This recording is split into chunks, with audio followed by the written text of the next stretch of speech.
Hey, what's up, fellas? How you doing, man? Antonelli here.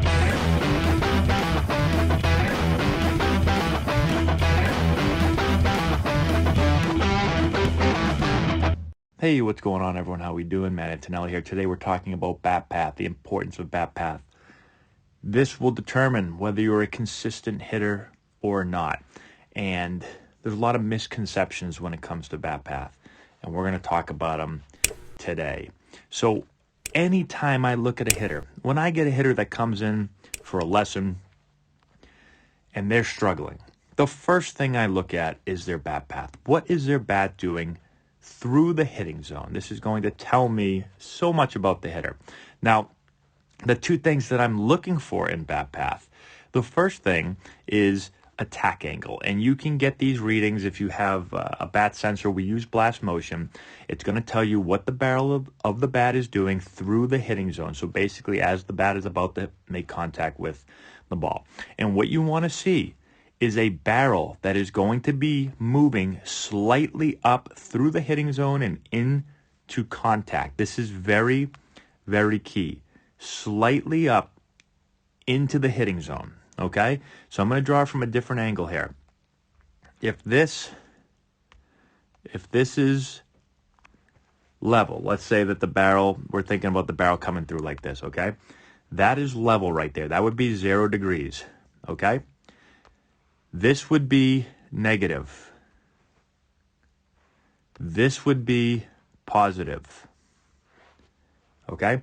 And so we're looking for a positive bat path. And again, if you go by blast motion, when I look at all of our really, really good hitters, they're usually somewhere between, I'd say, 5 and 12, 13 degrees or so. All right? So that means they are swinging slightly up through the zone. Not way up through the zone, right? That's 30 degrees, 40 degrees. But not down through the zone. It is slightly up through the zone. Now, why is this important? Well, to be a successful hitter, you have to do two things. One, you're going to want to get base hits, right? What are base hits more than anything else? Line drives. Line drives are base hits more than ground balls, more than fly balls. I want to hit the ball on a line, okay? Essentially, I've got to get it through the infield or over the infielders' heads, right? So the first thing is, gives me more base hits, a line drive. Second thing is, it allows me to hit for more power, more extra base hits. Doubles are better than singles. Triples and homers are better than doubles and singles. The main way I can get extra base hits is to be able to drive the ball, and it has to be in the air, okay? And so we preach line drives with carry. The way you get a line drive with carry consistently is for your barrel to be moving slightly up through the hitting zone, right? So if I'm moving slightly up through the hitting zone and I square this ball up, it is going to come off my bat in the air on a line. If I swing consistently down through the hitting zone, if I hit this ball squarely, it's usually going to go down, right? And so that's the first thing. If I want to hit line drives with carry, I have to be able to get the barrel of the bat to be slightly up through the hitting zone. And if I want to drive the ball, if I want to transfer all of the energy from the bat into the ball, and I'm swinging like this, and I want the ball to go that way, right? I want to square that ball up and put every ounce of that bat into that ball. I want to be able to be slightly up so that when I strike that ball and hit it on the line, again, I've taken every bit of force from the bat and delivered it into the ball. Okay, that's the first part of bat path that I'm looking for. The second part of bat path is direction. And what direction is, are you swinging and having your barrel cover the hitting zone? So your barrel can work a bunch of different ways. Now let me try to draw this here. We're going to go right here for a second. Here's the plate. I want my barrel, if we're a right-handed hitter, right? We're standing here. I want my barrel to attack the ball that way, okay? So I want it to go, I don't want it to go out here and cut across. right? That would be cutting across the zone. I want my barrel to be able to cover the hitting zone. Everyone got that?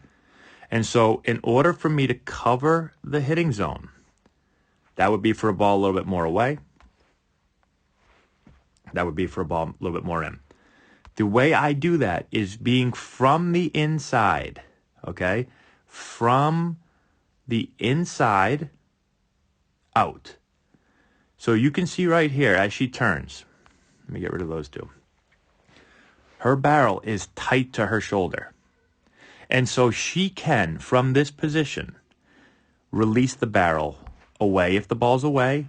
She can release it middle if the ball's middle. She can release it in because she's already in if the ball's in. So she's able to cover all parts of the hitting zone from being inside. So you're inside and then you release the barrel out. This is not an inside-out swing where you're just trying to, tap the ball to the second baseman. I'm driving the ball. When I'm able to attack from the inside, I can drive the ball away. I can drive the ball middle. I can drive the ball in, right? So now I'm able to cover every pitch location, away, middle, and in. If I do the opposite, if my barrel gets out away from me, well, now my barrel is going to cut across the zone this way. And so now I can't drive the ball to the opposite field as much because I'm hitting it with a barrel that's cutting towards the third baseman. And so I get around the ball a lot more. My swing is longer and slower, so I'm not to the ball as quickly as possible. I don't put good spin on the ball. I'm consistently hitting rollover spin. I'm getting around the ball all the time. And so those are the two things that I'm looking for in a path. Is it slightly up through the hitting zone? Is it from the inside? If a hitter is doing those two things, more often than not, they're a pretty consistent hitter. If they're not doing those two things, more often than not, they're not a consistent hitter. You can still hit with a poor path, but it's hard to be consistent with it. So that is the key. Hopefully that makes sense. We can get a lot more into this. I have other videos that go on that talk a lot about it, but I want to just hit quickly on the two parts of the path that I'm looking for and why those are so critical and important. And there's so many people that still fight about bat path. But I've seen enough really good hitters. You watch all the elite hitters in college softball, and they're all going to be from the inside. They're going to be slightly up through the ball. So hopefully that makes sense. Let me know if you have any questions in the comment section below. Subscribe to the video, give it a thumbs up, all that good stuff, and we'll talk to you later. If you've enjoyed this video and want to learn more about building the elite swing, check out our new course. We have over 2 hours of content, almost 30 hitting drills. We break down the exact mechanics that you're going to want to implement into your swing. I've put the link in the description if you want to go check it out.